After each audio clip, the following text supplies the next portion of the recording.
This is Moshe coming to you from Israel in the Galilee. Okay, bye. And it's the 6th day of August, and it's about 8:04 in the morning here in the not so holy land at 79 degrees right now, and we're going to hit 94. So we're getting a slight drop in the temperature, which is good. We'll feel the difference. 94 is still an air conditioning day. Then tomorrow we go to 92, and then 93, then 94, then 95, 97. They can't predict, but we're going to be staying in the 90s. Actually, I want to tell you this is a very merciful year for us with the summer. Seriously, it's usually way the heck hotter. Okay? It's not cool. I mean, what would we consider really pleasant weather? High of 85, 80, 85, you know. That's what you would get if you were like in New York or something like that. You would consider it really nice weather in the 80 degrees in the summer is like perfect. You can go swimming, um, you know. But anyway, back to reality. We're not getting 103, 105 all the time and stuff like that. August is the hottest month of the year, and this is very, very pleasant. So that might be an indication of things to come. I say might because I don't know. Okay. So Iran and Oman struck a deal to control the Persian Gulf. I'll go through the details with you. They haven't really finalized it, but uh, it's well on its way. And if the two of them finalize it, it doesn't mean anything because Trump has a blockade there. So if Trump agrees with the deal, it's basically Trump surrendering to Iran. Will Trump surrender to Iran on the Persian Gulf? I don't know, but I would give it a very low probability. But, you know, these negotiations are not being taken place at these negotiations between Iran and Oman. Pakistan, Qatar, Egypt, and America are not there. They're not participating. Nobody is. It's just the two of them. And I believe Oman is getting bullied. And I'll go through the details with you. It amounts to a full surrender of the Persian Gulf by Trump. And it will lead to major catastrophe for all the Arab oil producing states in the Gulf and the United States. Okay, Israel, not so much really. Yeah, it won't really bother Israel. Okay, so Netanyahu is keeping his nose out of it pretty much. If Trump wants to ask Netanyahu questions about, you know, what should he do, Netanyahu will talk to him about it, but essentially, Israel's not getting involved in this at this point. Um, okay, I'm going to jump into the live stream. So, there's a lot of talk you see out there with the people that just, pro America Americans, that America could do no wrong. They can't lose. It's impossible, and they're going to get their way. And they're just out there. And boy, are they going to be disappointing everybody because it's not working right. Trump is not doing this correct. Okay.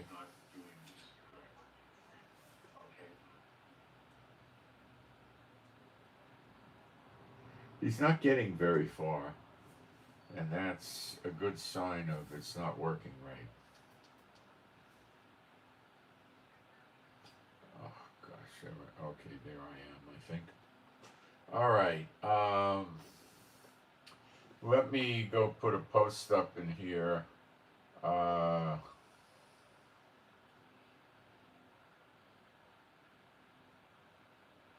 my moderators. Thank you for all the greetings, guys. Okay, I'm gonna put a fast post up here, and it's gonna just probably be seconds, not minutes.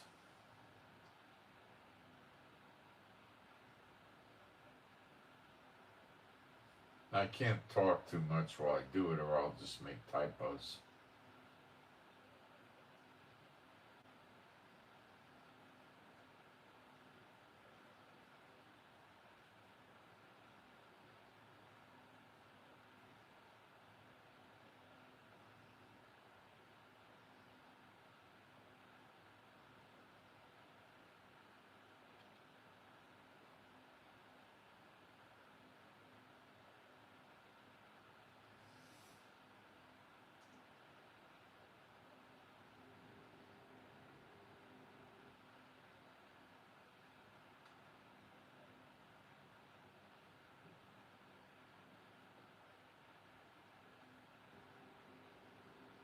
Okay, I got this up, and I'm gonna pin it.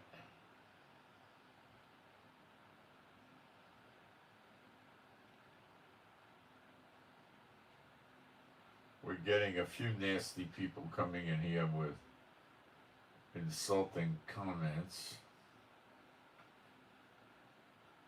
Because that's what they like to do in their life. Go around and insult people that they don't know for no reason. But they enjoy that. Imagine the childhood they had. Oh boy. Okay, so I'm going to do some praise now, which is rare on social media. There is no, especially using the correct names, there is no God like Jehovah. There is no God like Jehovah. There is no God like Jehovah. There is no God like Jehovah. There is no God like Jehovah. There is no God like Jehovah. There is no God like Jehovah. There is no Messiah like Yeshua. There is no Messiah like Yeshua. There is no Messiah like Yeshua. There is no Messiah like Yeshua. There is no Messiah like Yeshua. There is no Messiah like Yeshua. There is no Messiah like Yeshua. Okay, do I have any prayer requests today? No, I don't believe so.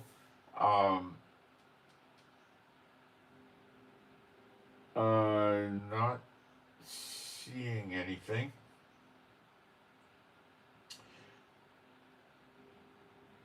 Okay, let's do a quick prayer and we'll get the show on the road.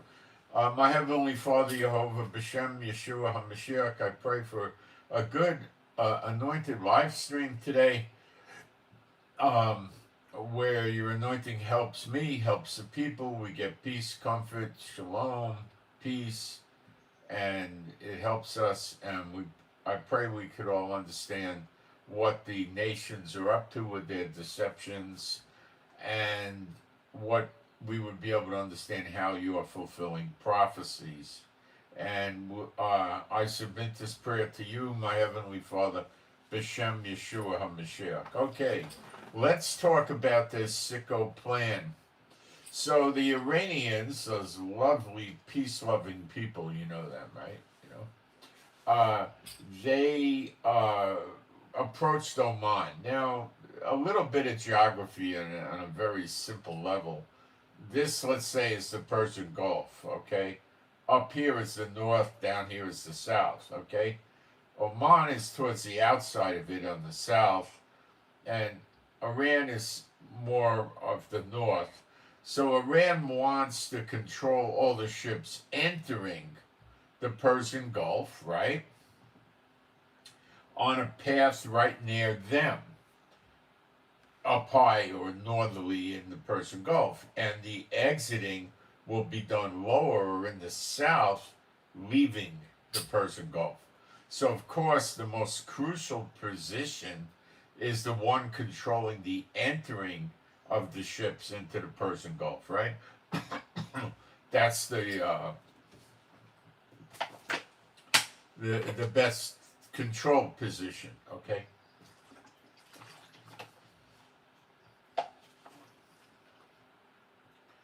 Now, there's no reason or need for this because for decades all the ships just got along and went in and out on their own. They went in the middle, they went in the top, they went in the bottom, they went in between. No problem. The problem is Iran.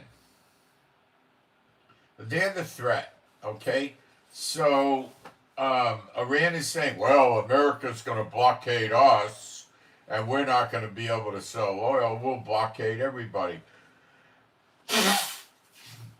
So Iran's position in this is let's punish the whole world to put pressure on America so America leaves us alone, and then we'll continue on our merry way and eventually kill everybody who's an infidel. And of course, they get to define who an infidel is, right? All right, moving along.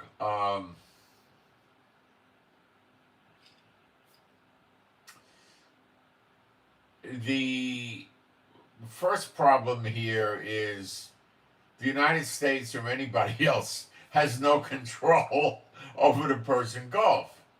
The next thing is the Iranians plan to charge 5 to 7% service fee to control the Persian Gulf. Now, let's remember the Panama Canal, actually America built it, but they turned it over to Panama, and then Panama built the second canal, and Panama's been doing maintenance and stuff on the, so Panama actually put work and money into it, and so did Egypt with the Suez Canal, for two examples. Iran did nothing for the Persian Gulf. They're just doing like an Al Capone. I control this neighborhood. You want to run your restaurant here or your laundry or whatever, you got to pay me protection. Who am I getting protected from? Well, if you pay us protection and anybody comes to shake you down, we'll kill them or beat them up or break their legs. They won't bother you. You just call us up and we'll take care of it.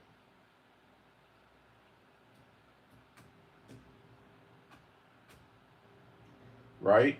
Okay. So you're buying protection from them. Because if you don't pay, then they send people around. The big thing is they used to do this in New York. They'd put a little card under the door of a shop. They would hire some kid to run around during the night and put these messages under the door. They probably had two kids. One kid would play, lookout. So if the beat cop, back then the cops walked the beat.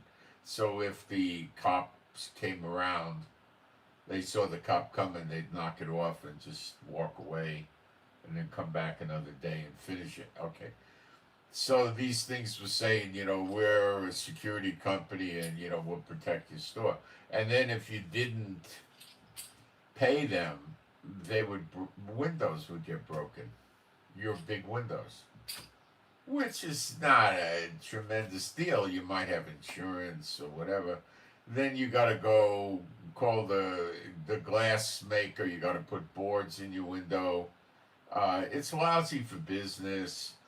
If your window's open all night, you might have to hire somebody to sit there, security guard, or stay there yourself. Or it's a lousy situation. Okay, it's not a good deal. So they would pay it, but these were small stores. Somebody that was selling, some, like women's purses or, a small irrelevant business. They would shake them down and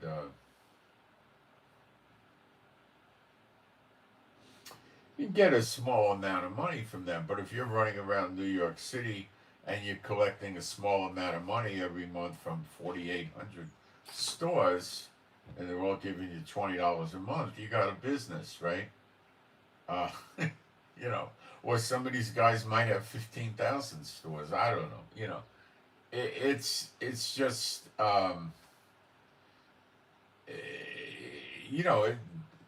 that's okay. So Iran is doing that. Okay. So let's run the numbers. A big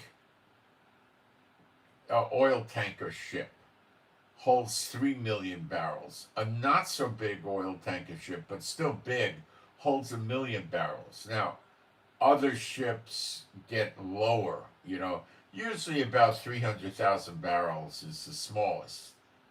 But let's go for an in between. We won't go for 3 million. We won't go for 300,000 barrels. We'll go for 1 million. Okay? And let's assume that the Gulf is open for shipping and the oil prices come down. I'm giving this every benefit of the doubt, right? So it comes down to $60 and only 1 million barrels. Okay, so at a 5 to 7% commission, let's just balance this out to 6% in the middle. So on that one ship, Iran picks up $3,600,000 for doing nothing.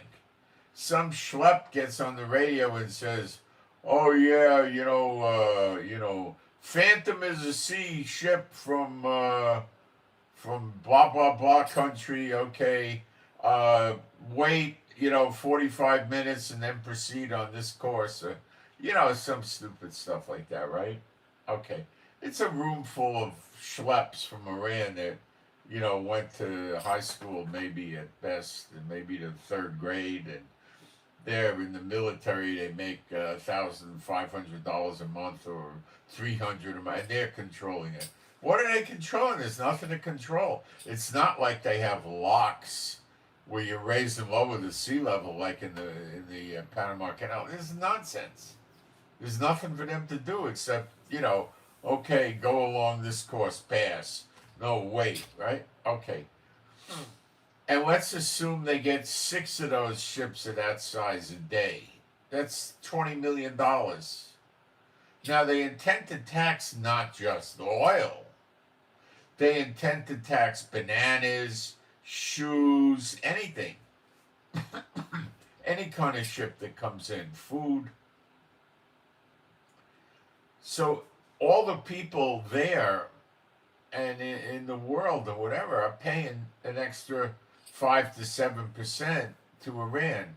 So they're inflating everybody's cost, or they're generally running an inflation of 5 to 7%, just because they're Iran. You get it? Okay. Now, Trump still has a naval blockade on the Persian Gulf. So he is controlling ships, and Iran is controlling ships. I'll explain. America says, okay, guys, you can pass. Your ships could go through. And then Iran hits them with drones and missiles, and they go, what the heck is this? My ship's on fire. They put the fire out. They turn around, they get out of there. They don't want to get killed. If you want to send a ship down to Davy Jones's locker fast, you're going to have to do multiple hits on a big ship, okay? If you're hitting a 100-foot boat, one drone or one missile is probably going to destroy the boat very fast. But if you're talking about a 700 to 800-foot boat, you're going to have to hit it 3 or 4 times. And then it'll be a real mess, and it'll probably start either breaking up, sinking, laying dead in the water on fire, burning everything up, that kind of thing.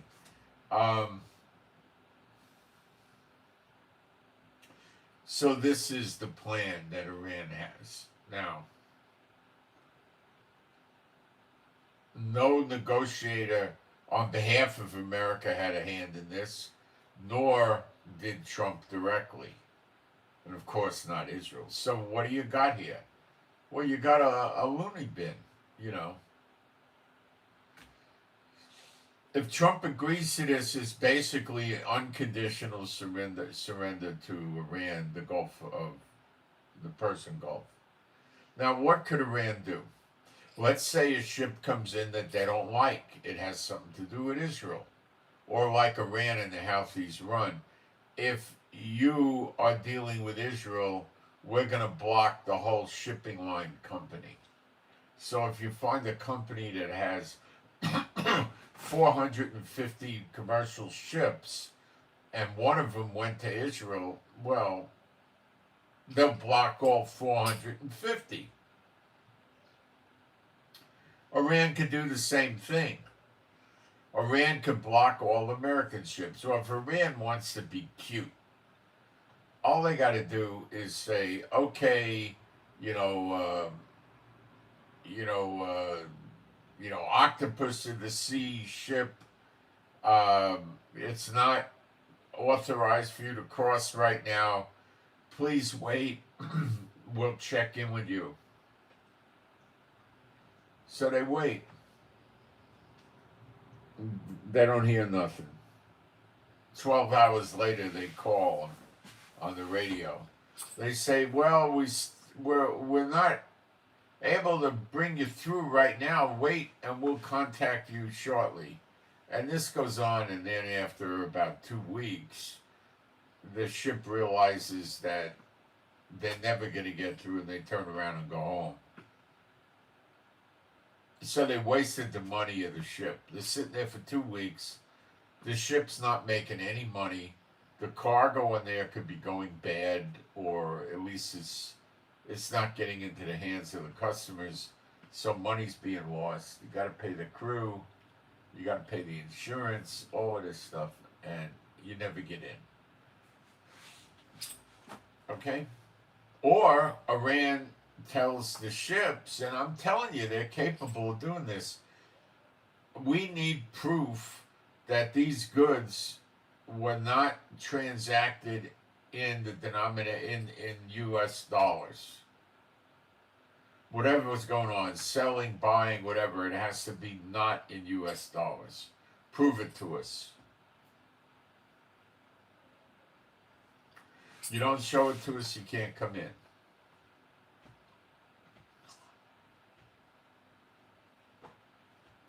Why are they trying to pull this? Because the oil reserves are running down, and Trump's not the brightest light in the harbor or the sharpest pencil in the box. I know you think he is, but why do you think he is? Because other people tell you? Who? Who are the other people that tell you Trump is so smart? I don't know any. Do you know anybody that tells you that? I don't.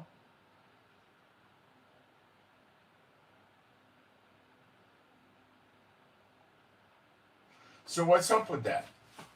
Trump is the self-proclaimed hero. He tells you how great he is. You want to listen to that? I don't. Do I think Trump really is running out of missiles? No. Why? Because he says, and he makes an announcement, America's running low on missiles and we can't keep, doing it. And he's using that for an excuse to not attack Iran.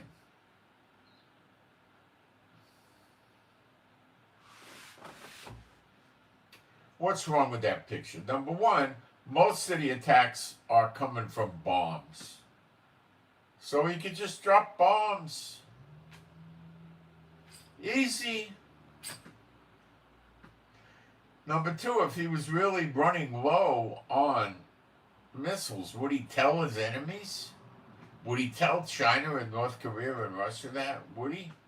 Would you if you were him? No. It's probably an untrue statement. There were more attacks on the water. Cyber attacks on water supply in the United States again. All over the place. I think it's 8 or 9 states they've been attacking. They're still trying.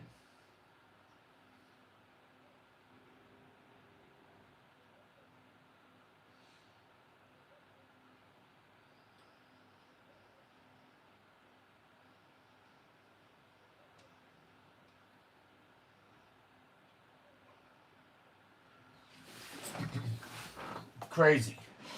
So we'll see what Trump does. I don't think Trump's going to go for it. Okay? I don't think so. It's contrived too stupidly by Iran. I don't think that. Let's talk about Syria quickly. Syrian military raises alert level amidst movements near Iraq border between Iraq and Syria. They have a big border. Um,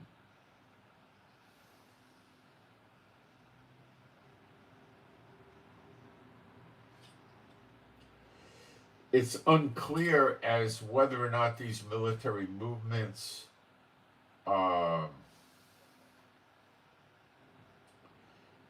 who they are and what's going on, and is it Iran, Iraq, Iran-backed militias, and is it all of the above? And I don't know what's up with all of this, But Syria's concerned. Syria appointed a leader of one of their military armies, a big unit, a guy from Turkey. So that's pretty sad. His loyalty will be to Erdogan in Turkey, not the president of Syria.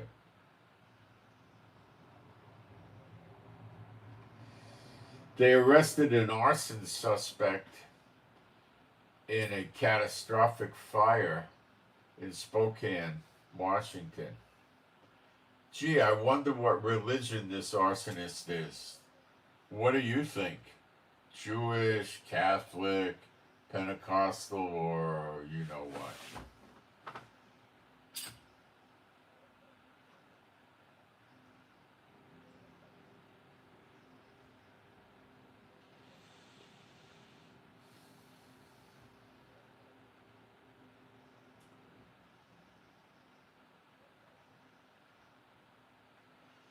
The Palestinian sources are saying that the transfer to Turkey involved most of Hamas covert activities, while in Qatar they will continue to host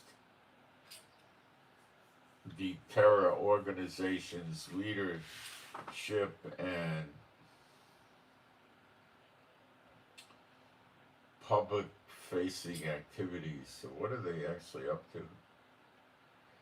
Hamas shifts covert organizational units into Turkey. Okay. So they're, to say Hamas has intelligence network is like an oxymoron, They're not really sophisticated. It could be that the Iranians have cut them off as well.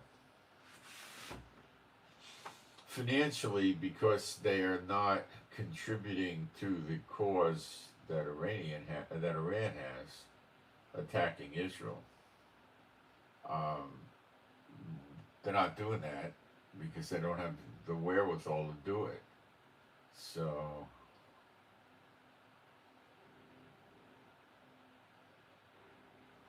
it could be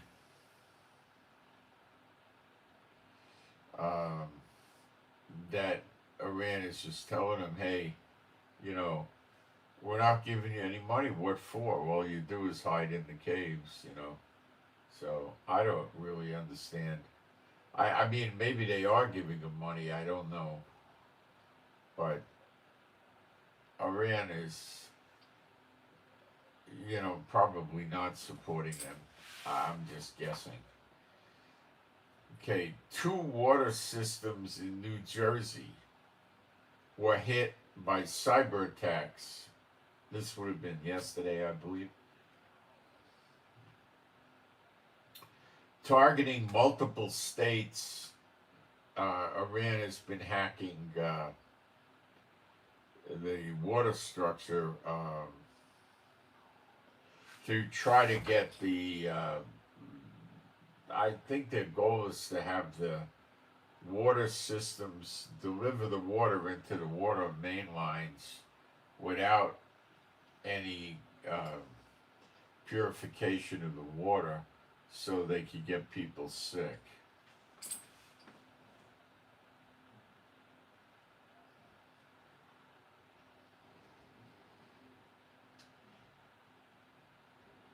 As of Monday, we know there were attacks in Michigan, Wisconsin, Minnesota, and Georgia.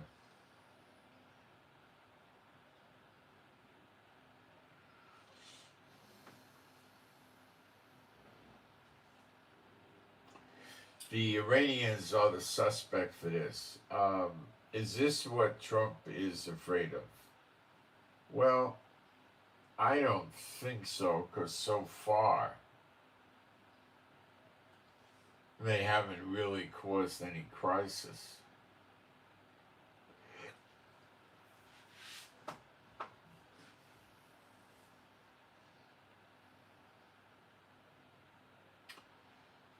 Vice President Vance denies reports that Netanyahu confronted him, says their meeting was pleasant but direct. Vance calls Israel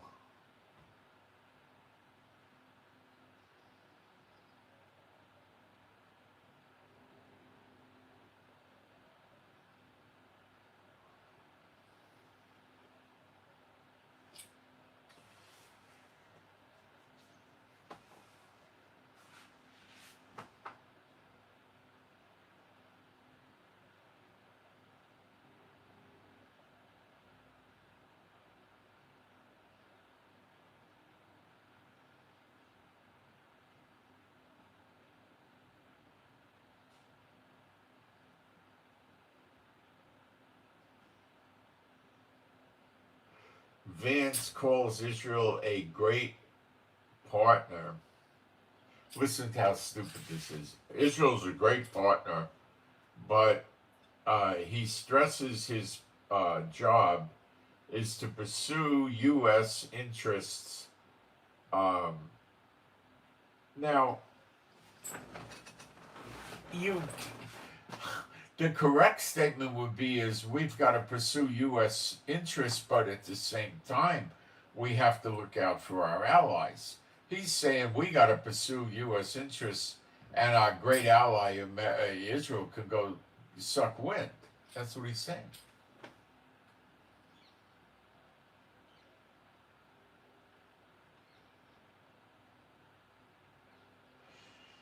The IDF was saying there was an interceptor missile accident at the border by Lebanon, fired towards Israeli forces, but it was an erroneous mistake or a malfunction or both, or it wasn't intentional.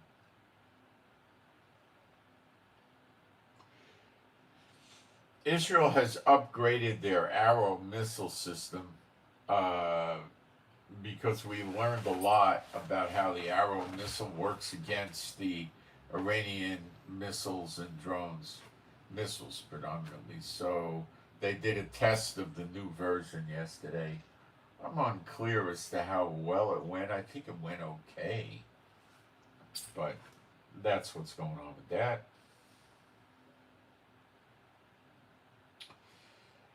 Iran, in their quest for peace, of course, I'm being sarcastic, attacked Bahrain last night for the first time in 2 weeks.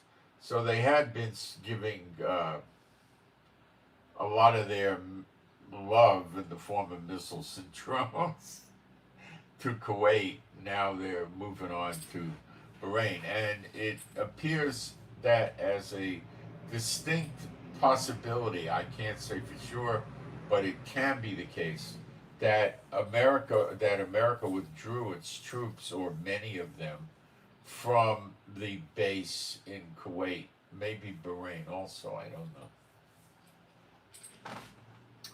and put them elsewhere. Elsewhere could be, I don't know, UAE, Jordan, Qatar, uh, Saudi, Israel. You know, we don't know.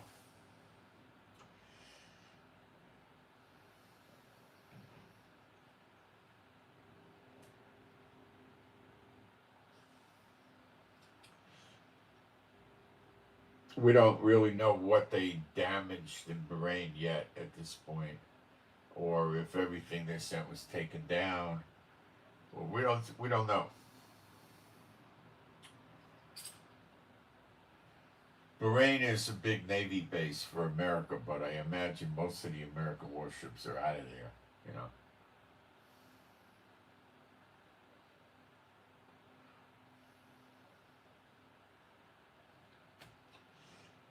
So meanwhile, the Persian Gulf remains closed.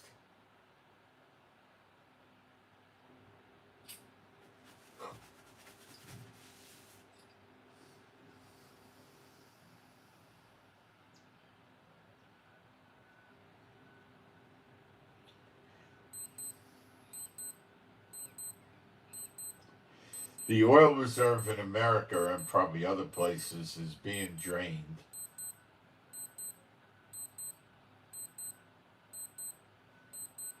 They're saying they got about 27 days to go, and then they're going to be in dire straits. But it seems that every time you turn around, they're saying, oh, another month, and we're not going to fulfill it.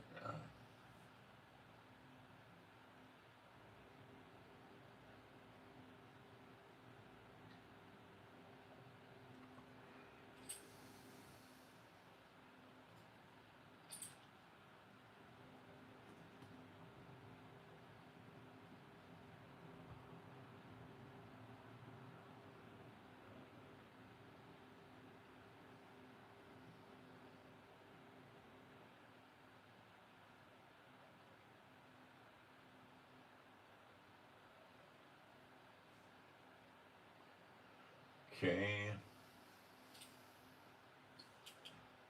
I wouldn't pay a lot of attention yet to the Iran and Oman deal because it's moot if Trump continues his naval blockade. Their deal has no bearing on anything because it can't come into effect.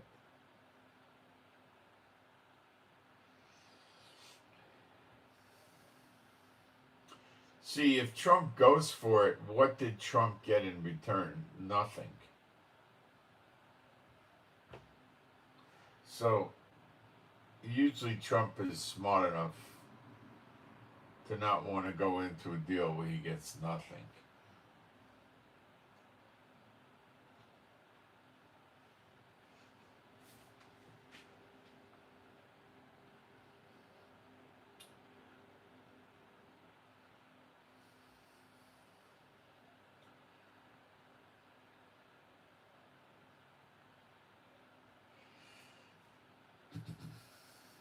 The fact that they're not inviting Trump into the negotiations means it's they're dictating to Trump.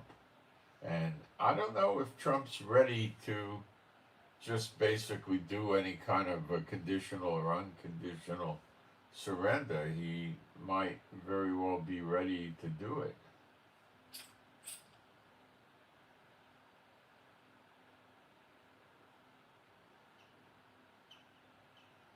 I don't know.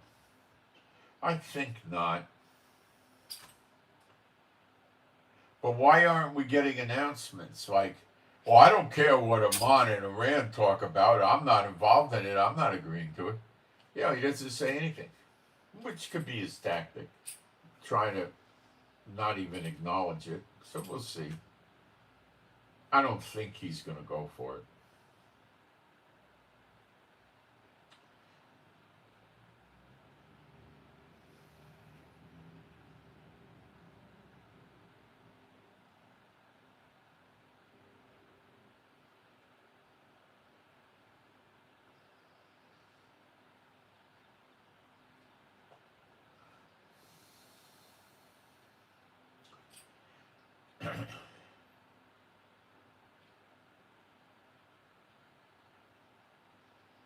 Iran announces they have no plans for a visit by the foreign minister.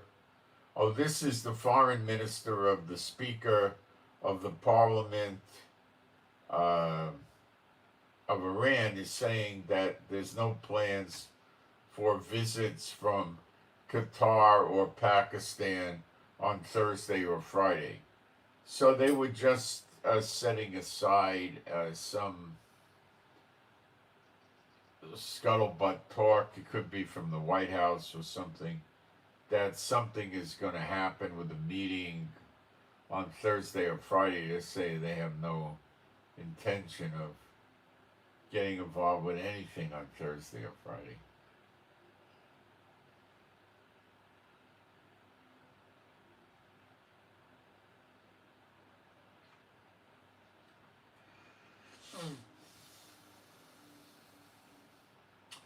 Now, the survival people and the ones that like to excite you with the world's coming to an end tonight, they're saying that a drone, well, this is, okay, this really happened.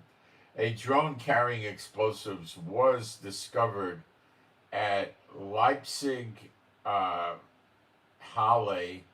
uh, airport in Germany, one of Germany's largest cargo airports. The discovery led authorities to temporarily close runways, divert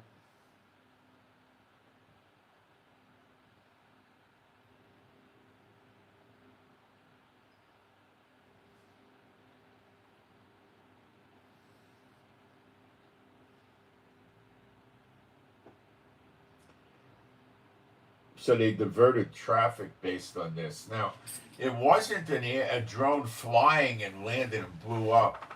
It wasn't a drone flying that came in and landed and didn't blow up because it was malfunctioning. This was in a plane, okay? And they got the bomb disposal team. They closed the runways the whole bit. Now, in addition, in Germany, I believe at the same airport, at around, not at that exact moment, but around the same time frame, a cargo aircraft struck some flying object that was unidentified, sustaining some minor damage and landed safely. There were no passengers reported on there. There was no damage to the crew. It was minor. So the thought is there was somebody flying a drone that flew it in the path of the plane or drove it into the plane, something like that. German officials have described the incident as a serious escalation in the threat posed by hostile drones and investigating terrorism and blah blah blah. Okay, it would have been Russia more than likely if something like this was done. It probably was had Russia's handshake on it somewhere. Okay.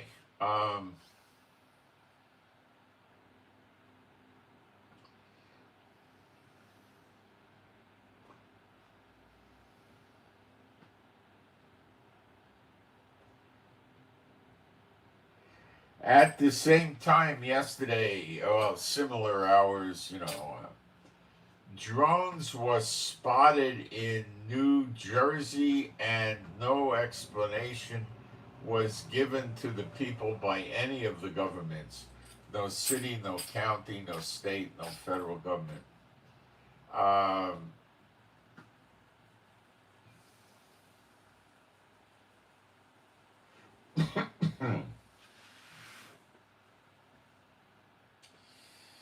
So the people are scared. Okay, we had this in America many, many months or over a year ago. Uh, this was going on, but it looks like something's up again. Um,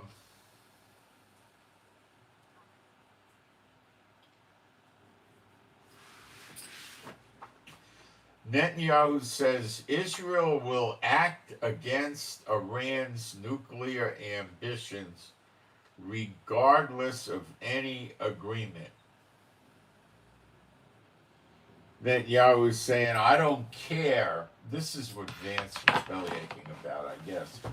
I don't care if America signs a deal with Iran on the nuclear. Now, if that deal was heavy monitoring and Iran could, do 3 or 4 or 5% uranium enrichment for civilian fuel, electricity and stuff like that. Yeah, I mean, I don't think Netanyahu would care about that. But what Netanyahu's afraid of is Trump just opening up the door for Iran to get involved with nuclear.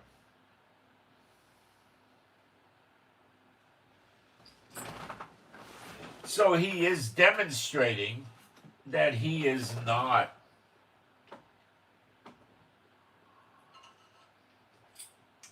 interested in this. Now, let me just put your thinking cap on. Let me tell you what you're not going to hear from these pro-America sites and the survivalists and the preppers and the gun people that love America and all that. Let me tell you what they're not telling you.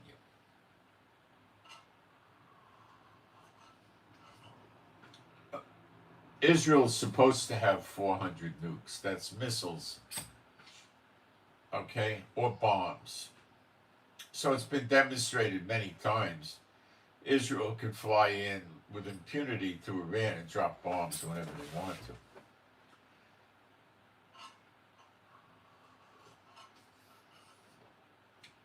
So why would Iran be so stupid as to keep attacking Israel, keep propping proxies up to attack Israel, and all along banking on Israel not flying over there and dropping nukes on their key facilities?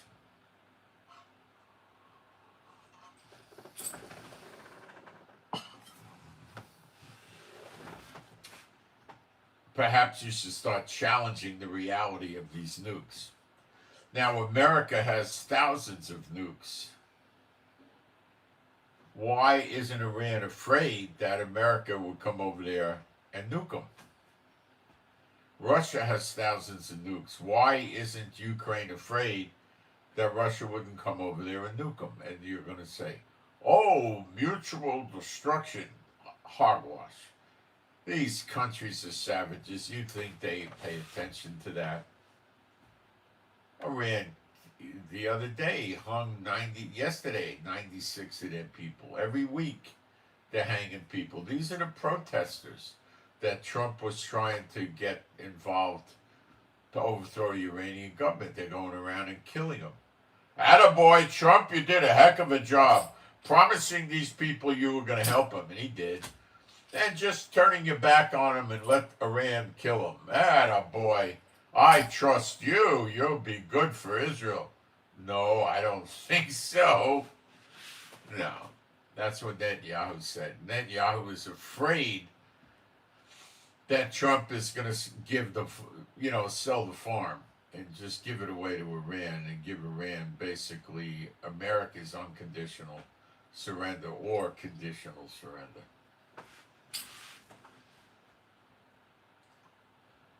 And then Netanyahu said, well, I'm not going to let them do that with the nukes. They like to beat the nuke drum. It's just children, idiots,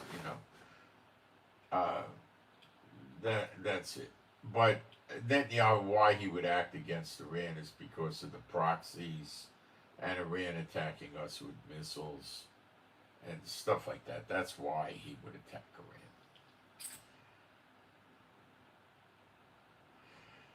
This is what Netanyahu says. But let me be clear. Israel's existence is not negotiable.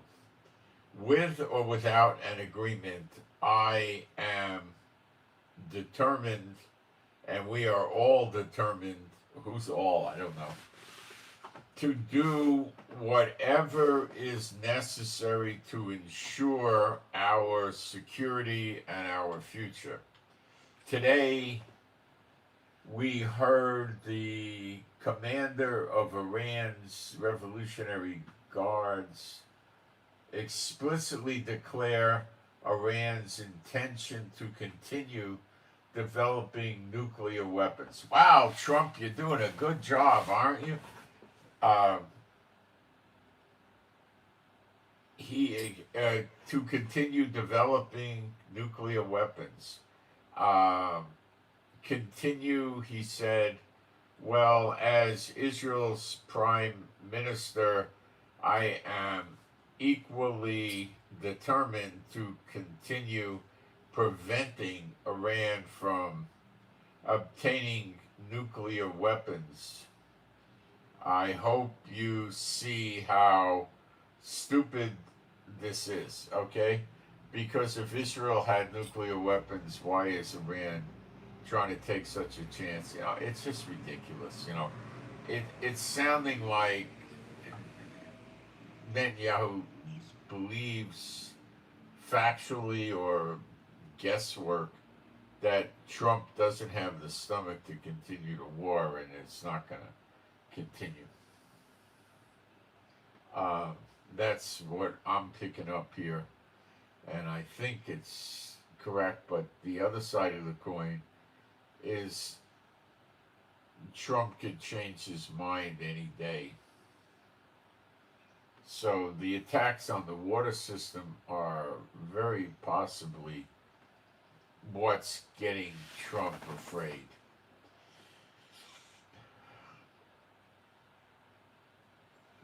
So I don't really know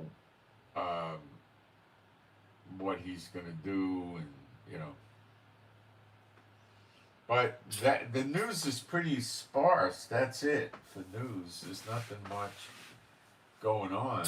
I mean, you know, Iran did hit Bahrain and stuff like that, and Iran and Oman did begin the framework. They agreed on the basic framework of a deal, the points and positions. You know.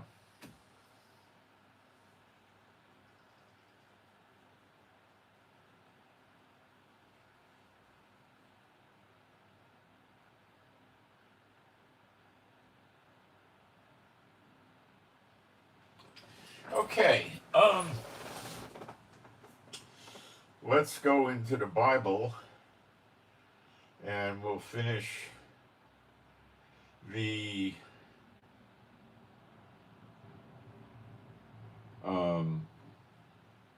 book of James.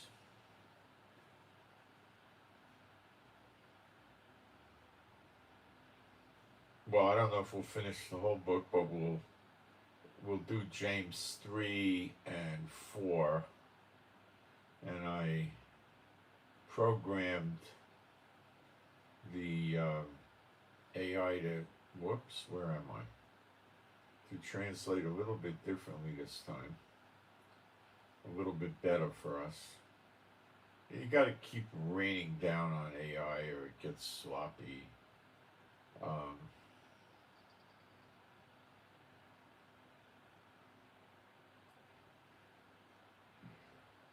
AI, you know, does things, but I'll tell you one thing AI never does. It never thinks outside the box that I ever saw. Now, they're working on that, but we'll see. The Chat GPT 5.6, I don't have it yet. They're handing it out to people. I haven't gotten it yet. Supposedly, it's supposed to be really good. I don't like it too much. Claude is pretty good for a lot of things, but I don't trust it completely. I don't use it completely. I trust it. I don't use it completely. And then there's others out there. There's a million of them. I've got about 6 or 7 of them. They're all good for different things. The one I really liked was the shopping one. I think it was called Perplexity, but it was so expensive. Forget about it, you know.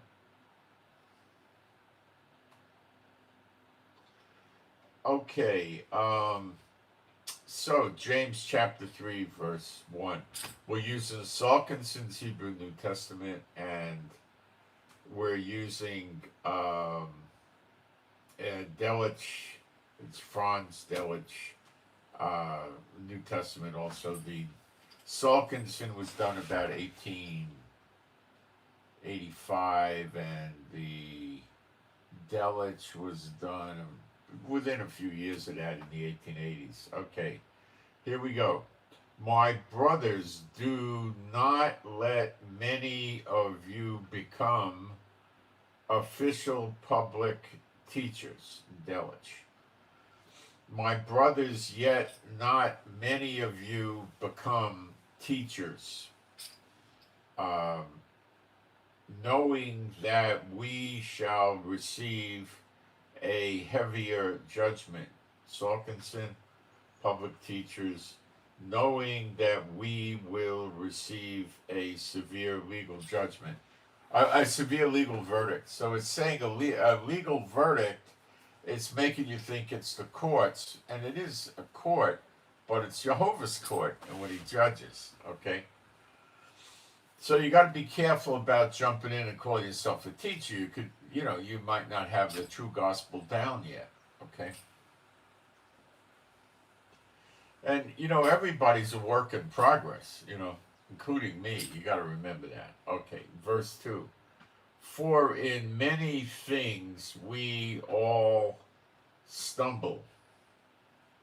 If any man does not stumble in his physical speech, he is a fully completed man, capable also of bridling his whole physical body. And let me try Delitzsch. For we all stumble in many matters. If any man stumbles not in word, he is a perfect man, able to restrain his entire body with a muzzle. I like the muzzle, able to restrain his entire body with a muzzle. I like that. Okay, versus Salkinson bridling his whole physical body. What it's saying is, if you, what comes out of a man's mouth is the trouble, not what comes out of the draught. The draught is where the poop comes out. Okay, all right. I find a way to say it. I just said it. Okay, so that doesn't get you in trouble, not anymore. What goes in the mouth comes out the draught. Both of those things don't get you in trouble. You read Acts 10, Yeshua made all the food clean. Okay? What gets you in trouble is not what goes in, it's what comes out. Because people start with the beep, bleep, bleep, bleep, the cussing, the cursing, the backbiting, all of this stuff. That's what gets you in trouble. If you're going to go do adultery or fornication, it's going to start with talking, isn't it? Why, I would think so. Rape, maybe no, but I mean, if you were going to do fraud or, many evil things, it's talking. If you were going to start a division, it would be talking. If you were going to start a heresy, it would be talking. If you were going to do variance, it would be with talking. So talking is normally going to do it.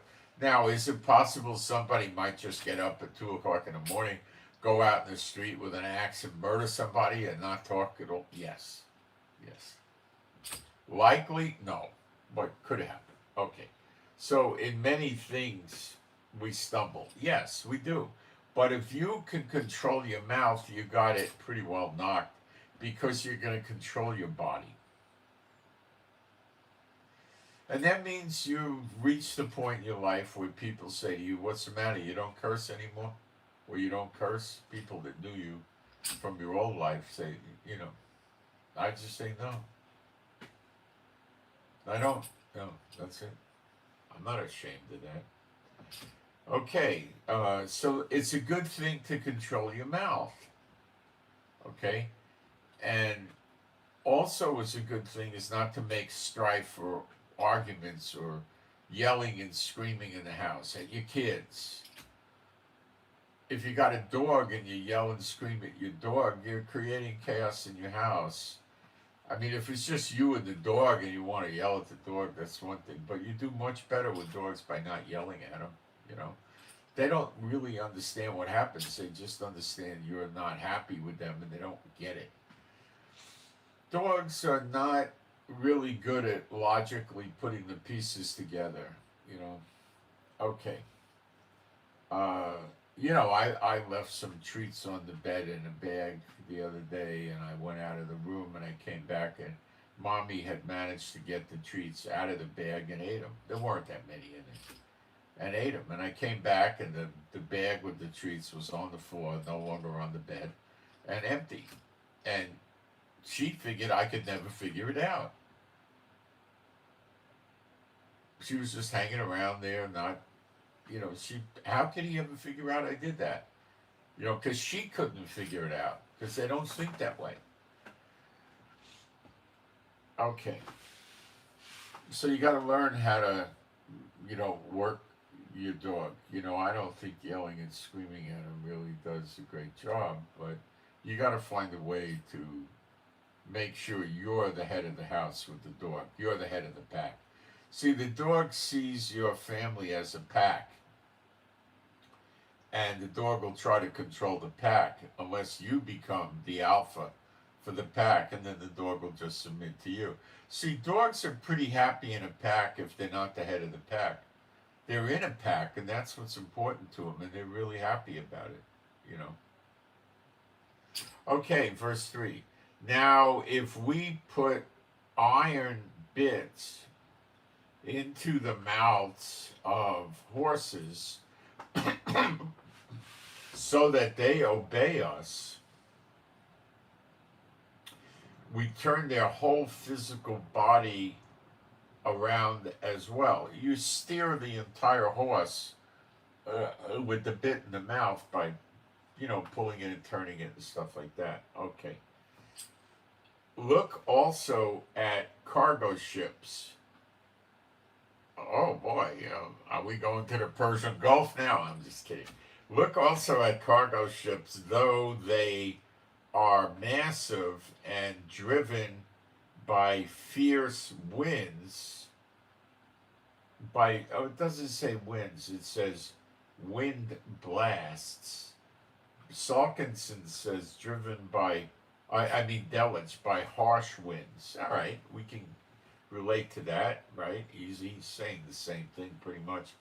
They are turned by a tiny wooden rudder.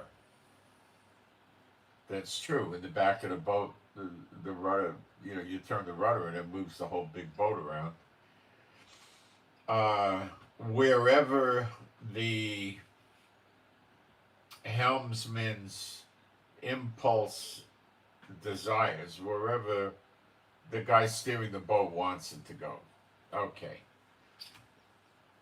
So he's saying it's a little thing. The bit in a horse is about like this. It's a metal thing that goes in here tied to the reins, right? And the rudder is very tiny compared to a big ship. Okay? So also, the human tongue is a tiny physical limb, very small, compared to your whole body. Yet it boasts of huge accomplishments.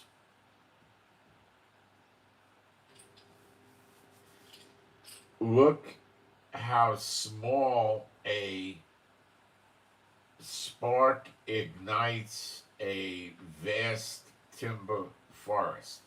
This is ingenious. It's so smart. So a little spark lights up a whole forest. And the tongue, now I'm in verse 6, the tongue is ablaze, on fire, it's saying.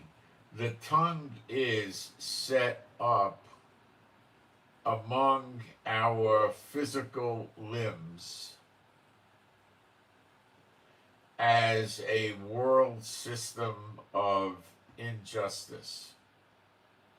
Let's go to Delich. And the tongue is a fire. It stands among our limbs as a world of unrighteousness. It pollutes the whole body, sets ablaze the revolving wheel of life, and is set on fire by Gehenna. That's the pit, hell. Okay, let's finish up with Salkins and we'll go back there. The tongue is set up among our physical limbs as a word system of injustice. It defiles the whole physical body, just like a little bridle can throw the horse off, or a rudder can wreck the ship. You understand? The tongue can wreck the person. It defiles the whole physical body, sets fire to the wheel of physical existence.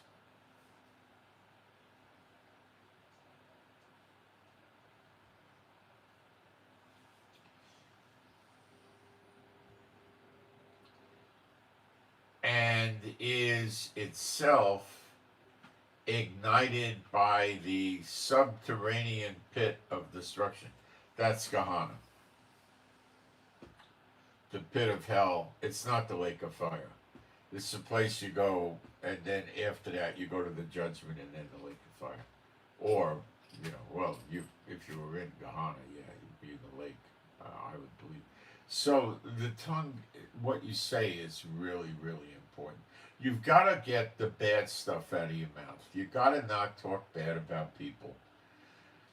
Now, you could, if you were, let's say, running a congregation and you were the evangelist in there, and the pastor may get you on the side with nobody around and say, hey, what do you want to do about Harry? He's doing this, that, and the other thing. Are you aware? Yeah, I see. That's not them backbiting. They're doing it in private, and they're trying to have a conference to use each other as a support system or a sounding board to try to figure out what they're going to do with Harry, if anything. Okay, that's not the same thing as going around and behind people's backs and telling Harry's a drunk, and stuff like that. Okay. For every species of wild beast, bird, crawling reptile, and sea creature is subdued and has been tamed by human nature. But no earth-born human can tame the tongue. You see? It is an uncontainable evil, saturated with lethal slaughtering venom.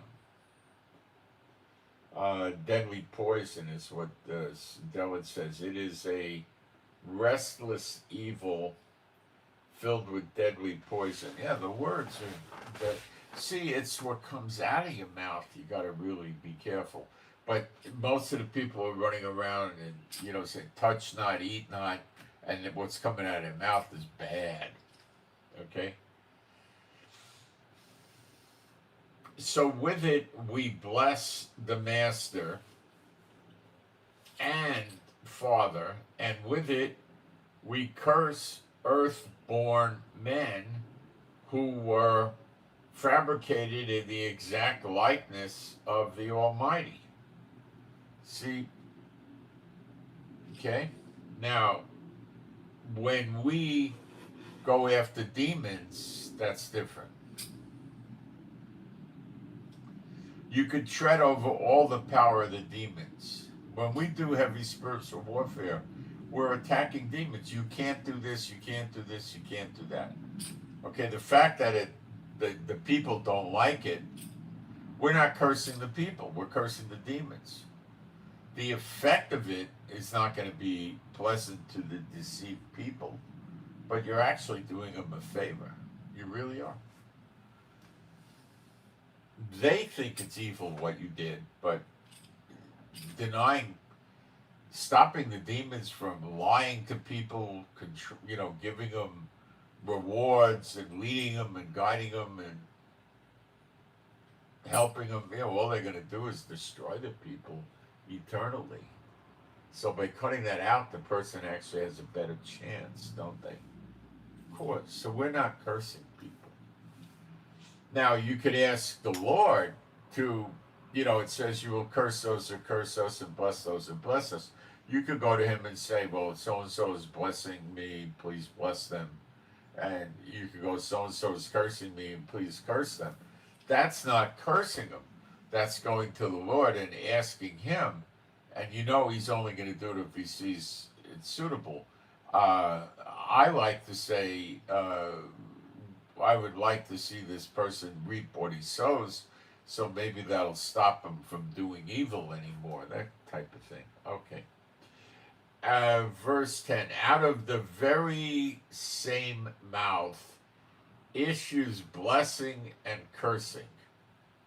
My brothers, these things ought not to be operating in this manner. 11. Does a fresh water spring push forth both sweet water and bitter brackish water from the exact same rock fissure? No, brackish water is part salt water, part real water. No.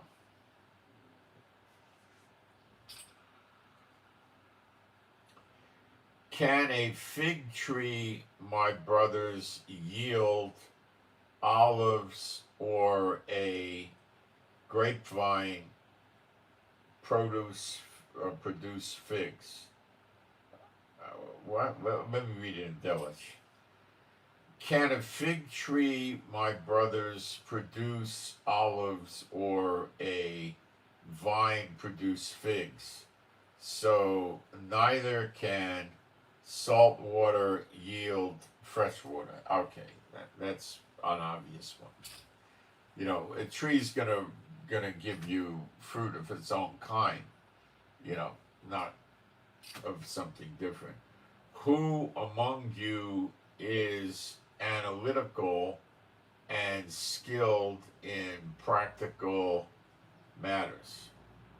Let him exhibit by his good physical conduct his active work in the gentleness of practical skill.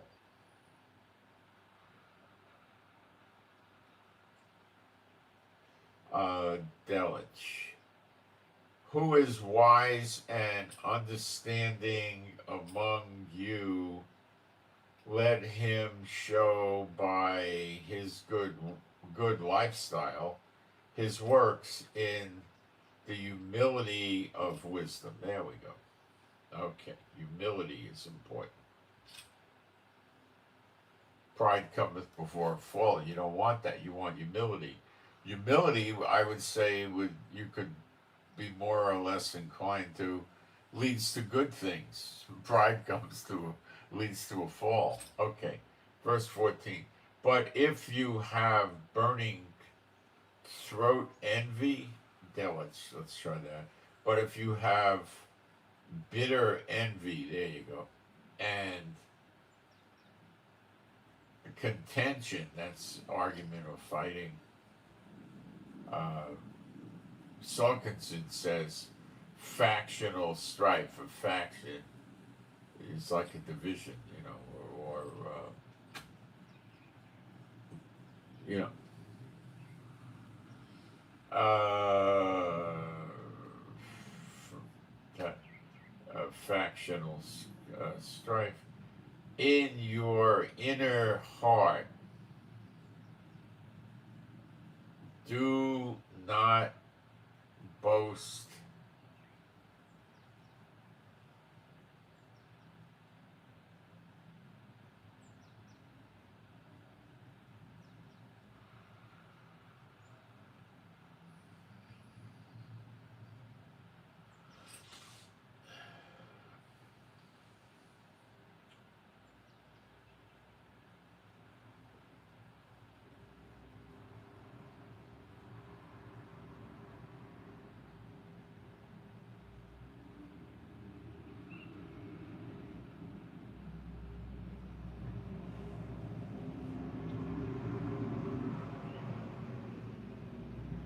Okay, verse 14. This is James chapter 3, verse 14. But if you have burning throat envy and factional strife in your inner heart, do not boast and lie against the raw truth. Yeah, what comes out of the mouth comes from the heart. There it is. This is not the practical skill that descends from above, but is earth-bound, animal instinctive,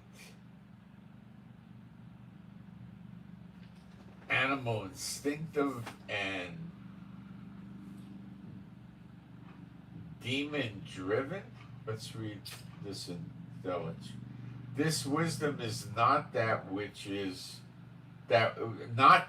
comes down from above, but is earthly, sensual, demonic. Okay, demonic.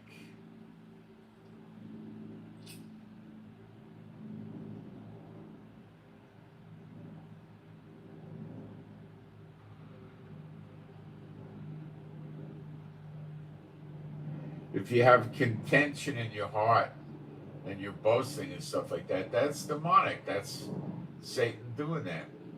Get you all puffed up. For wherever burning envy and factional strife exist, there is chaos and every foul, degraded practice.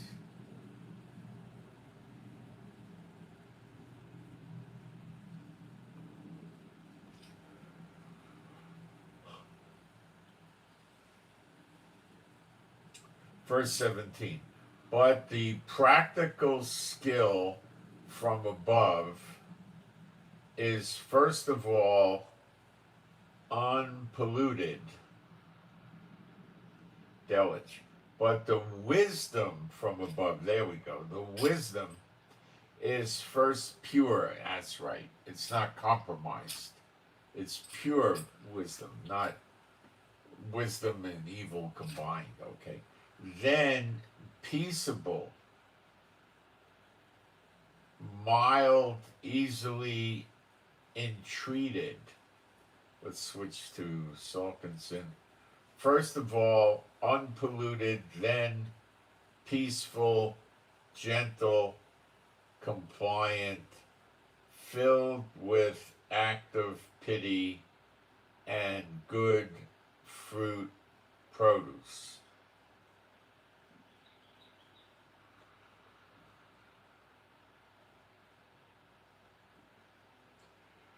Unhesitating and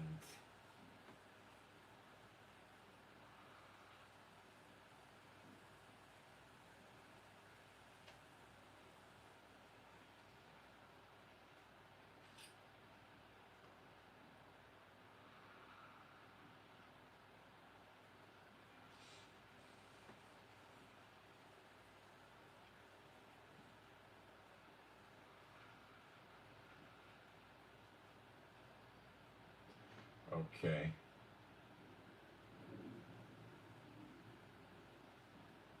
Now we're in 18.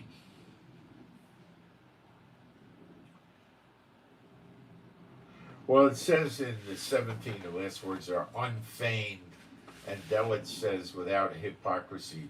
So, in other words, unfeigned without hypocrisy means you're not saying something when you mean something else. If you say it, you mean it. And a lot of times you're better off just keeping your mouth shut than saying something. If you're not real sure about what you should say, you could say, I'm not sure what to say, I don't know what to say, or just say nothing. Saying nothing is pretty safe. You don't do anything. Right? You're not a loser if you keep your mouth shut. How could you lose? You can't. If you say, well, I don't know what to say, and you really do know what to say, but you don't want to say it, that's not being honest. So sometimes your best bet is just keep your mouth shut.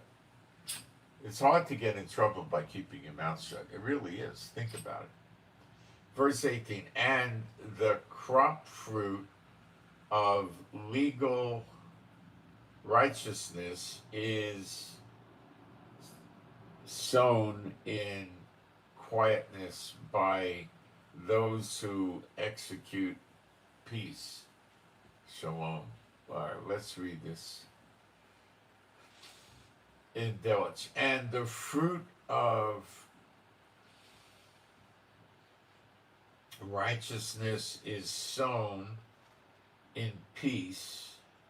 So the fruit of righteousness is in peace. So your tongue is not doing evil, backbiting, cursing, insulting, infuriating, causing division and stuff like that. Okay. Strife and contention and jealousy. Okay. Sown in peace by those who make peace. So blessed be the peacemaker, sown by those who make peace. In other scripture says, blessed be the peacemaker. You see, it's not just saying, oh, you're the head of a country, you're a peacemaker, you're not going to go. Now, that would apply maybe, but it's really, you're a peacemaker in your household, in your neighborhood, in the place where you work and stuff like that. That's what I think the big meaning is.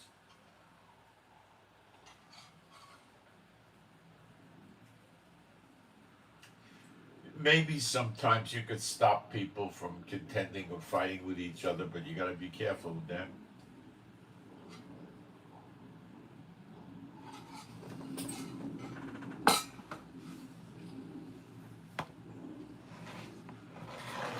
People in the world are going to fight with each other, and they're going to get drunk, and they're going to fornicate, and they're going to do all that stuff because that's what they are.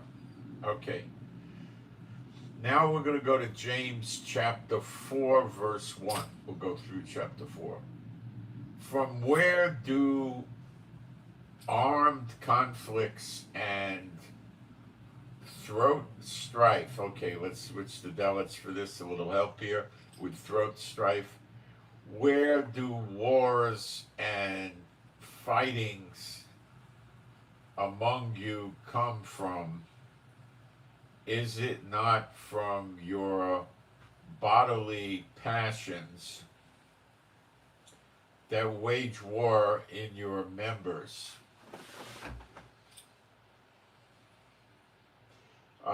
Waging war inside your physical limbs. Okay.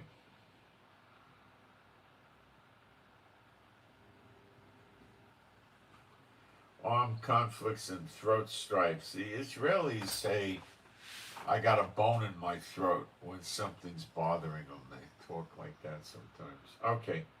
Verse 2. You crave physical things and possess nothing. You commit murder and burn with envy, yet you are unable to obtain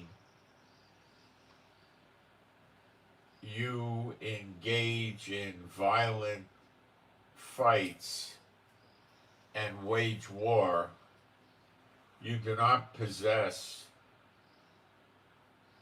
because you do not ask. You have not because you ask not. David's just saying, you lust and have not. You murder and envy and cannot obtain. You fight and wage war. He's talking about waging war on another person. You have not because you do not ask. That's some ungodly person that's not going to ask God, just wants to take matters in his own violent hands or something, right? Chapter 3, verse 3, chapter 4, verse 3. You ask and do not receive, because you ask with evil intent. Okay, now Dalits, you ask and receive not, because you ask maliciously.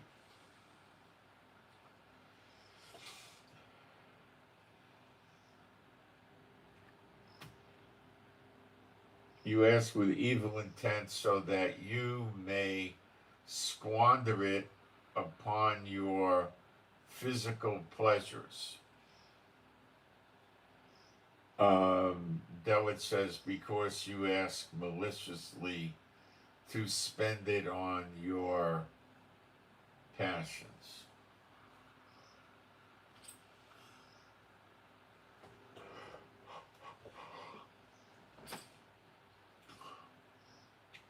You adulterers and adulteresses, do you not know that intimate friendship with the physical world system is active hostility towards the Almighty? Therefore, whoever desires to be a friend of the world system positions himself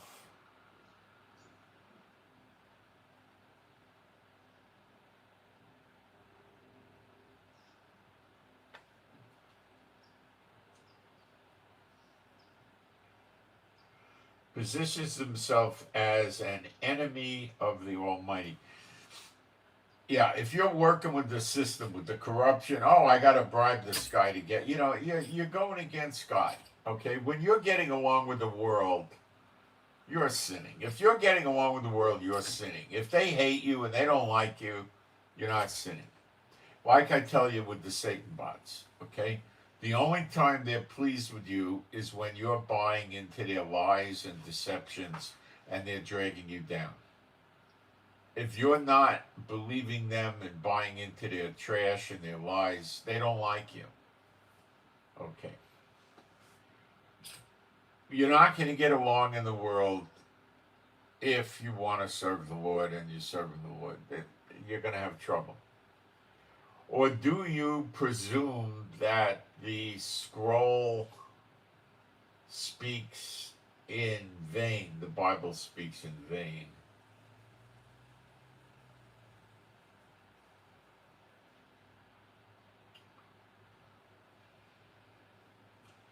The Spirit be made to dwell in us yearns to the point of fierce jealousy. Time for Delich here. Or do you think the scripture says in vain, the Spirit which he places in us yearns with envy?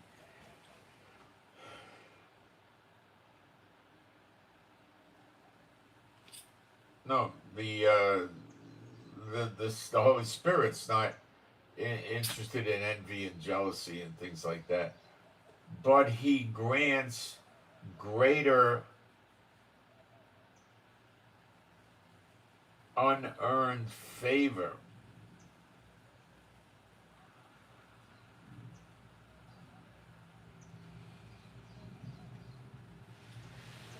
the grace, the mercy and the grace is unearned, unearned favor. Therefore, it says, the Almighty resists the arrogant, the proud, the Satan bots. Therefore, it says, the true God opposes the proud. Yep. The proud are prideful. They got pride. That's why they hold their heads up high. I got connections with the demons, with the government, and they're all into that stuff. He resists the arrogant, and to the low crawling, that would be the us. Delicacies, but gives favor to the humble. So you're not taking in with yourself. You're not promoting yourself as super cool. The Satan bots run around and they give you praise about how great they are, and they touch it off with some witchcraft, so you're supposed to believe it.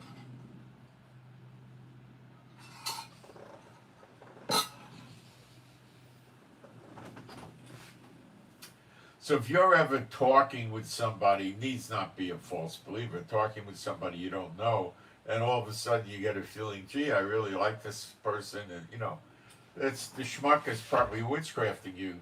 Say, walk away from them for a second and demon toss them, and then see what happens.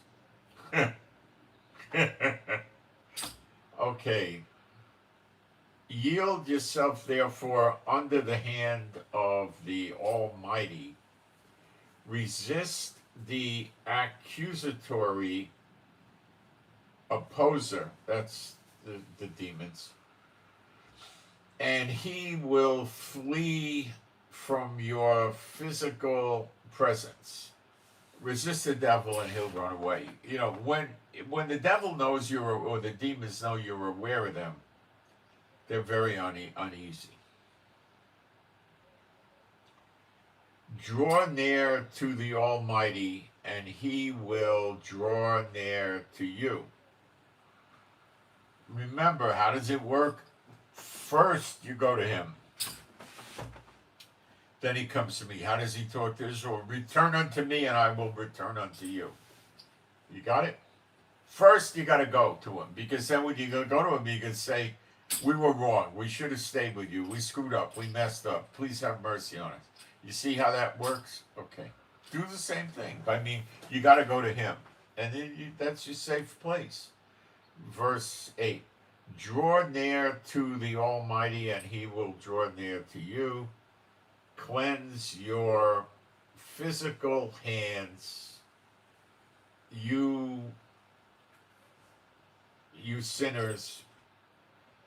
He doesn't mean get water and wash your hands. He's talking spiritually. And purify your inner hearts, you double-minded men. Remember, the double-minded are the ones, they don't really have faith. They don't believe. They go two directions at the same time. I want it, but I don't believe I'll get it, Verse 9. Be crushed with misery, mourn and weep. Let your laughter be turned into mourning, or mourning-grief, and your joy into darkness of face, and your joy into gloom. A dark face is gloomy, mourning and stuff like that. Lower yourselves before the physical presence of the Master, and he will lift you up. Bow down and he'll lift you up. That's what it's saying. Do not speak evil of one another, my brothers. See, that's important. He who speaks against his brother or passes legal verdict, judges, it means to judge, or you're doing a judgment on his brother, speaks against the law and passes legal verdict on the law,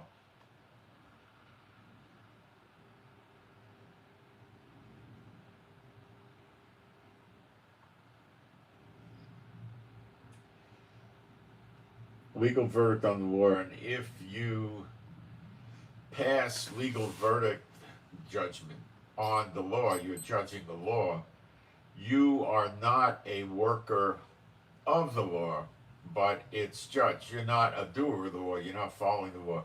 Now, he's not necessarily stating Satan's law here, of course. Okay, that's Satan's law. I mean Moses' law, you know. There is only one lawgiver and judge who has physical. You see, there's a law that's not Moses' law. Read Galatians 5:19-21 as just one instance of that. You're told if you do these bad things, you're not going to enter heaven. That's a law.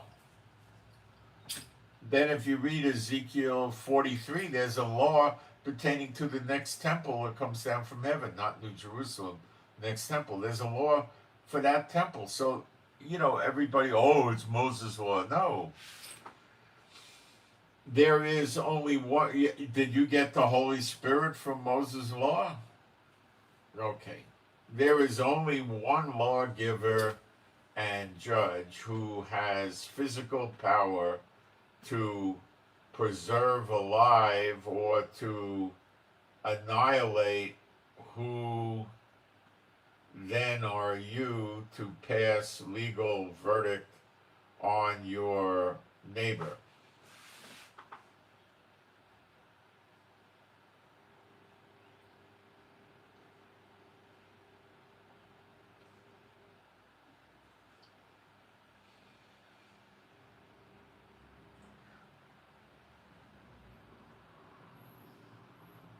Okay, don't go around judging your neighbor. Now he says judging your neighbor, he's referencing like in Israel, you know. I mean, if you're living in, you know, Thailand with all the Buddhist junk all over the place, you know, you could be going around judging all your neighbors. They worship statues and stuff, you know, but don't do that. You're not going to win them to the faith. You know, I guess if you were living there and you managed to put up with it, you try to lead them to faith or something. Verse 13. Come now, you who say, today or tomorrow we will travel to such and such a city, spend a year cycle there, trade merchandise, and extract financial profit. So in other words, they got everything all worked out. You know, they don't take God into their plans at all. Verse 14. When you do not even know what tomorrow brings. We don't know what tomorrow brings. For your life, for you are mere mist vapor that appears for a tiny moment and then vanishes away. He's talking about your 70, 80 years or so, 90 years, whatever, on earth. It's nothing. It's over like that. Like the life of a blade of grass. It's nothing. It just comes and goes quick. Now, to us, it feels like a long time until you get old. Then when you get old and you look back, you realize it wasn't. But when you get up in heaven, and I don't think I don't think time has much bearing of anything up there. Everything stays the same. Remember, the Lord says, I don't change. He doesn't change because he's not really subject to time. You know, decay doesn't happen there. Death doesn't happen there. Things wearing out don't happen there. You know, okay. So, you know, in that thing, after you're going to be there for billions of years, you know, the time you had on earth is nothing. But try to walk in that and experience it and teach it to people. It's hard because it when you're in a mortal body, time hits you harder. Verse 15. Instead, you ought to say, if the master wills, we shall physically remain alive and perform this or that action. Verse 16. But as it is, you boast in your arrogant self-reliance. You're relying on yourself, not God, and you're boasting on that. And that is a very dangerous, foolish game. But people play it. All such boasting is morally rotten. Verse 17. Therefore, to the human who knows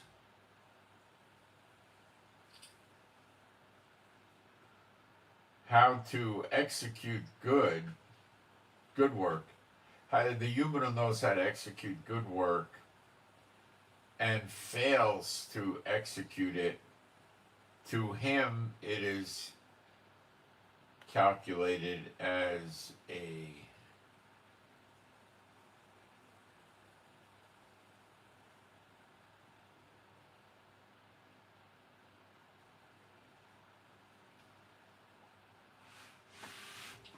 okay.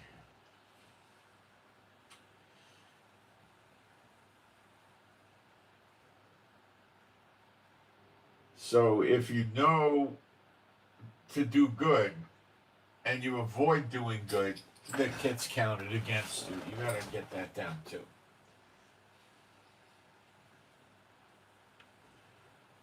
All right. Let's see what's going on in the life. And that was the end of the chapter. So 2 chapters is enough for one day. It's hard for us to absorb more than that, and it's also hard to teach more than that.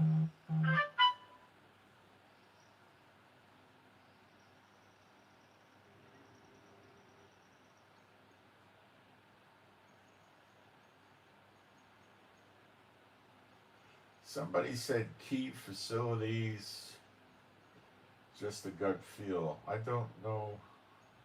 I mean, probably you have, maybe that means the war or something with Iran. Unsure what you mean.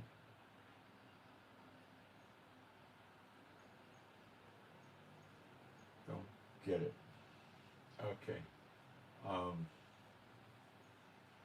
All right. Let me take a quick look here. My wife's out there now. Let me make sure she's not trying to get a hold of me for something. No, it's an ad. Take a break. I'll come right back. Okay. Talk about what we learned today.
All right.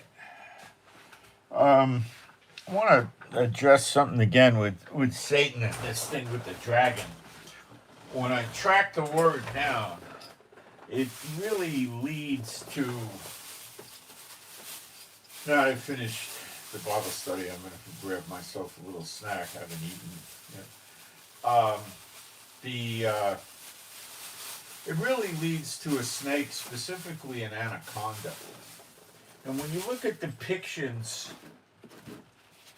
around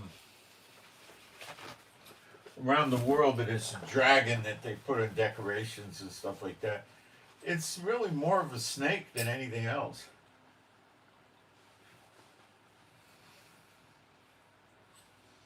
Why Satan wants this disguised, I don't know.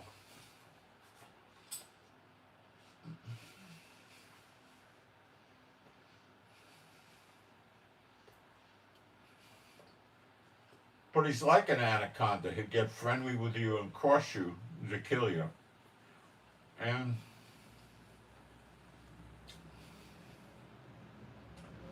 he's like a poisonous snake.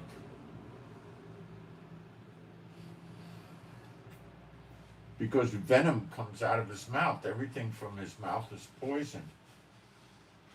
Satan does not love the people that love him and serve him and pray to him and worship him. He does not love them.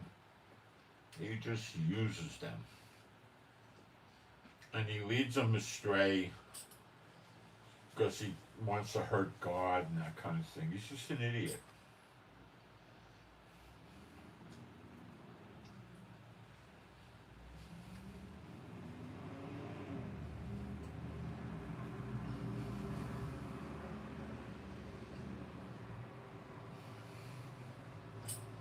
Satan will get to you with thoughts, ideas, notions, feelings, and using people that serve him to deliver those things.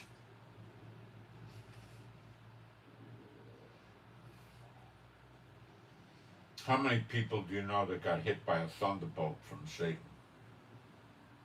Now, with the book of Job, God gave permission to Satan to go after Job. If God didn't do that, Satan couldn't do it.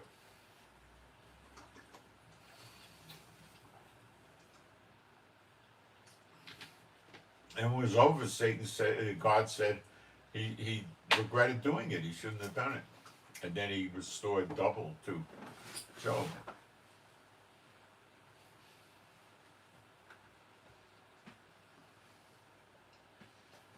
That was before the jerk of jerks, Satan. He's not the King of Kings at all. He calls himself that. He's the jerk of jerks.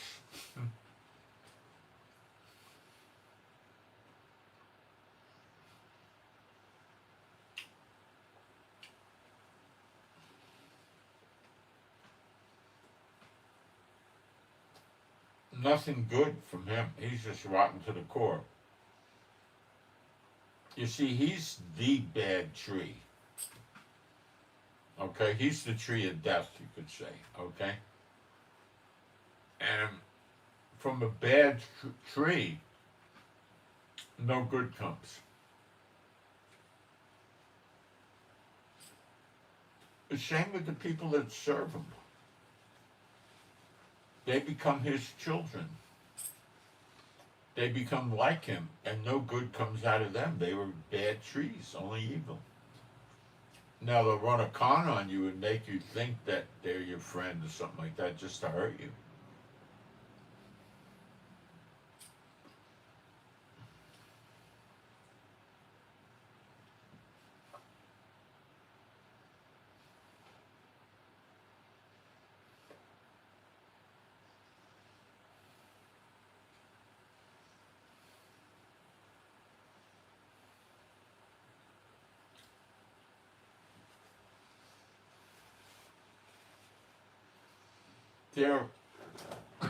They're rotten just like Satan.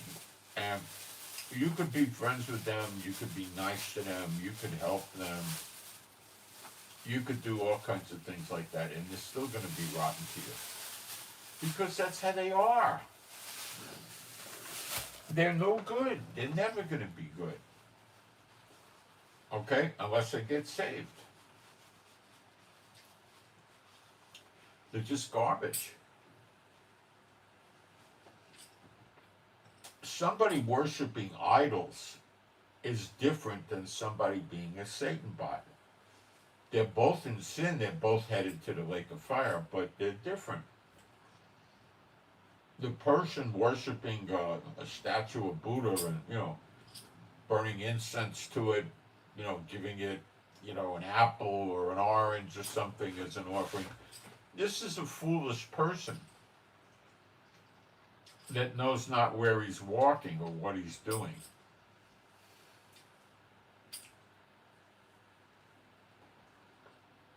The ones serving the unclean spirits know.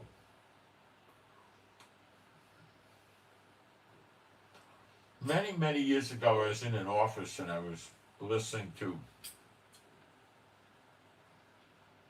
some older, more experienced witch trying to lead a worker into Satanism. And when I picked up the conversation, or it was like this, or I remember it, I sense a presence of something there. The older witch says, well, ask them who they are, what their name is. The other one says, I did. The older witch says, what was the name? And she says, well, he said his name was Demon. So what do we learn from that?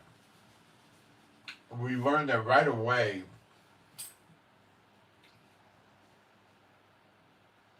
the demon is trying to hook this girl in, this woman in, hook her in by telling right away who he is. So now she's playing with demons.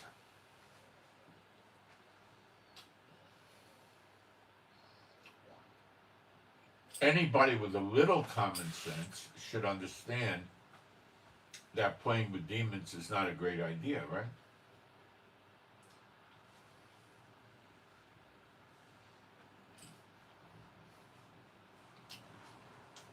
I don't remember what I did exactly, but from what I remember, this woman never really got into it. I don't know what happened. And I eventually got fired from that place.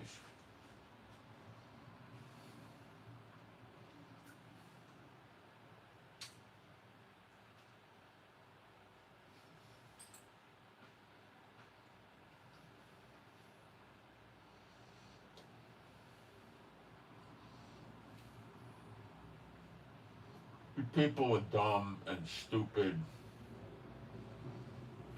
And,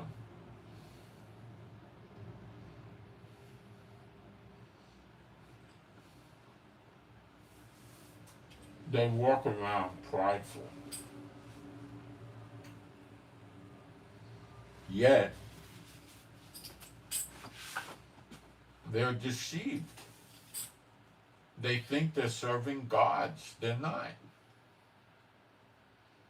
They're serving rejected messengers, angels. Rejected angels, thrown out. Losers.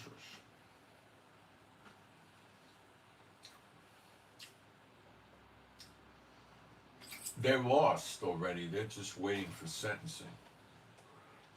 And God has them down here to use them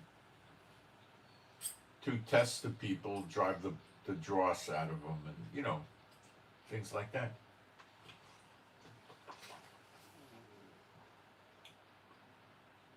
If everything in life on earth was perfect, in other words, people lived forever like an angel. They weren't sick. They weren't hungry. They weren't poor. There weren't any wars. There weren't any fighting.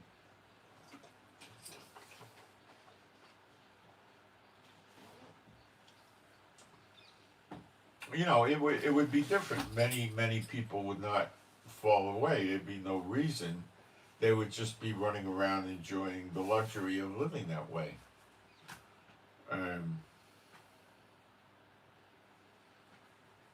then they go up to heaven and they've never had the dross burned out of them or been tested. And then when they're up in heaven, they'll start rebelling like the angels rebelled. So you got to be tested and tried and purified. And then you go up. So we just came out of a rough time. Okay? So we go, not yet, but very soon, it's at the doors. We're going to go, Yeshua's going to appear, and we're going to have everlasting life, and then it's going to be a 70-year run, and then it's going to be time to have Yeshua down here in Israel again, and New Jerusalem, and then we get 1,000 years of peace for us, and luxury and joy, and the people outside of New Jerusalem, I don't think have it that good, but they don't deserve it that good either. He who loveth and maketh a lie, and the fornicators, and the liars, and the murderers, and the extortioners, the thieves, all of these idiots are the ones that are going to be outside, very jealous. How many YouTube channels and other social media outlets are there where people are wealthy and they tout their wealth and show it off to you? You say things like, oh, this guy offered me this Lamborghini. It's only $900,000. Should I buy it? The next episode, I bought it. Here's the Lamborghini. Are they lying? No, they really did buy it. And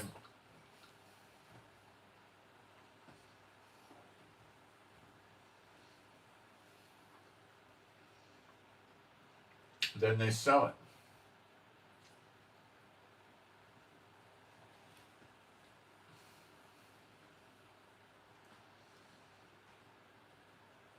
So they're demonstrating to you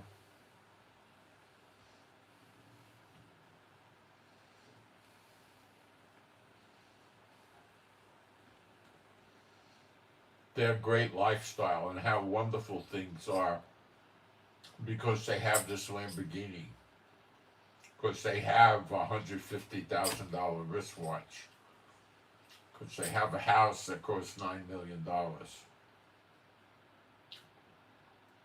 because they have a private jet, because they have a 290-foot yacht and stuff like that, right?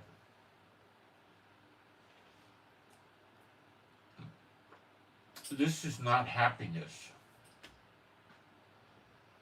This is distractions. When I used to have money, let me tell you some of the things that people don't understand. I buy a Porsche Turbo. I had two of those, one at different times. You got a book like this. The book is huge.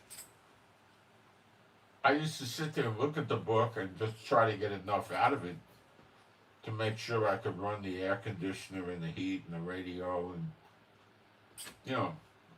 that's it. I didn't want to sit there and read the whole book. I didn't have time. I'd be working hard.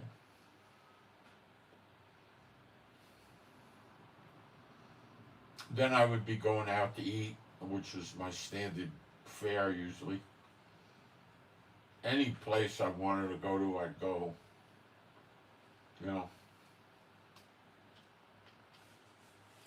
And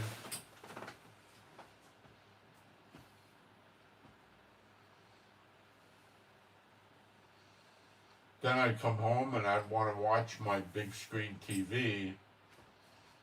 I didn't want to look at, spend 8 hours reading the stupid book.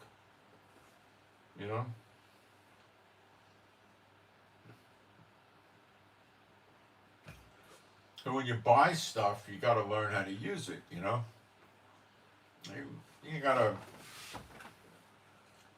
to, I'd get a good cell phone, and I'd keep upgrading them. Now I have a cell phone that's 6 years old, I think. I would keep buying computers and upgrading them. Upgrade when they came out. I'd go buy Cartier eyeglasses, jewelry. I'd go clothes. Those things are easy. Jewelry you put on, clothes you put on, shoes. Have a very, very large foot, and there was some woman selling shoes on eBay, and she had my size, and they were very high end designer shoes. There were shoes selling for $600 to $1,000. So I asked her how many pairs she had in my size, and she gave me an answer. It was about 12 or 15 pairs. So I worked a deal with her, and I bought them all. You know, I used to do things like this.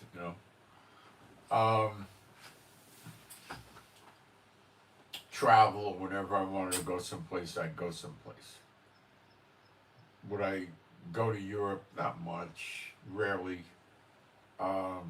Europe was a big schlep, and you get jet lag. I didn't want that. You go around the United States, you have a good time, you don't jet lag. So I liked the cruise ships. It was pretty relaxing. It got me away from work. Yeah, you had some internet on the ship, but it was pretty hard to work with the internet. I mean, it was pretty slow. You could do emails, but pretty much, maybe I'd sit there for 20, 30 minutes and do email. It got me away from all that. It got me away from the computer. It got me away from that junk, And I would find myself sitting there looking at the water, and that was good. I like that, Sitting in the jacuzzi on the deck, looking at the water going, that was good. I liked that. It was good for me. Working out in the gym, that was good for me, I didn't want to have the stress,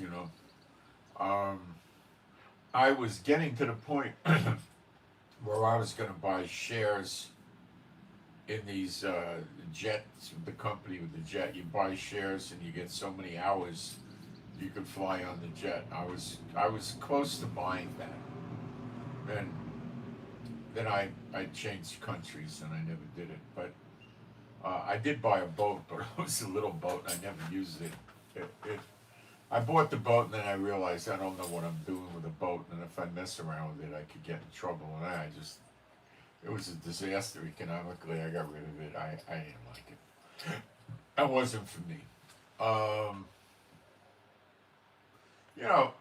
The money is a lot of distractions. It's a lot of distractions. Did I read the Bible? Yeah. Did I pray? Yeah. Did I do spiritual warfare? Yeah. I did all that. I used to make a point of praying in tongues I think I used to target 40 minutes a day.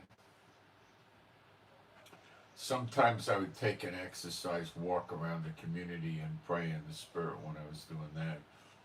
Well, I did that for many years, and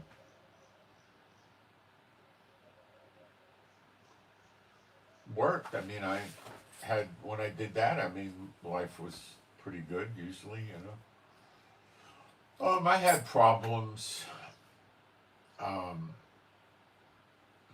People try to attack you, which is, you got all kinds of, lunatics out there, What are some of the other things, So, I wasn't really in fellowship with very many believers much of the time, as we all are,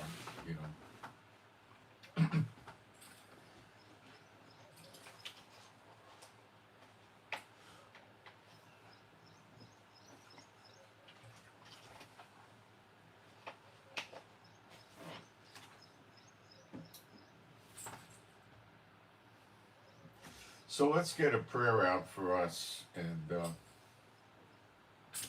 my Heavenly Father, Jehovah, I pray for me and my wife and all the true believers and our households.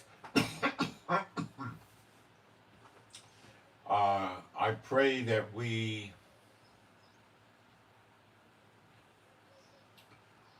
um, we would have your peace, safety, protection, joy, and shalom, peace. Uh, we would have your strength, stamina, endurance, and your healing and recuperative power flowing through us, healing us as needed, and we would be um,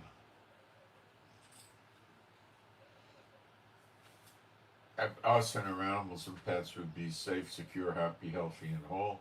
I pray for the peace of Jerusalem. I pray that if any of us need a job or a place to live, we get it. And if we need clients and customers, we get that.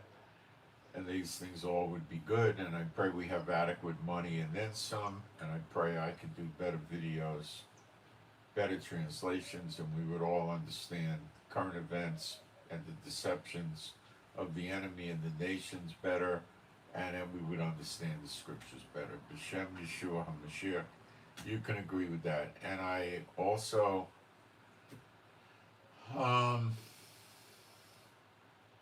do some spiritual warfare. B'Shem Yeshua HaMashiach, my Heavenly Father Jehovah, I loose from me and my wife any of the true believers and their households and families, any unclean spirit in any of these people is out of these people immediately, never to return unto them again. And if there's any spiritual warfare of an evil nature directed at any of these people, it's null and void, no value, no effect forever, and shall never return in a like or similar kind forever. B'Shem Yeshua HaMashiach. And I send my shalom to all those who love Yeshua HaMashiach, and I pray you got something out of this. And I'm out. Thanks, guys. Oh, one thing, please pray I stop coughing. I think a lot of it is the muscles get weak and you get a drip down there, and I keep coughing. It can be annoying, and I can cough a lot sometimes. So please pray for that, and please pray for me to have good success in my journey through the public and private welfare system in Israel. It's not done yet. It's still ongoing, and got some obstacles to overcome. And appreciate the prayers. Thank you. And remember, this is supported by offerings. Okay, I'm out.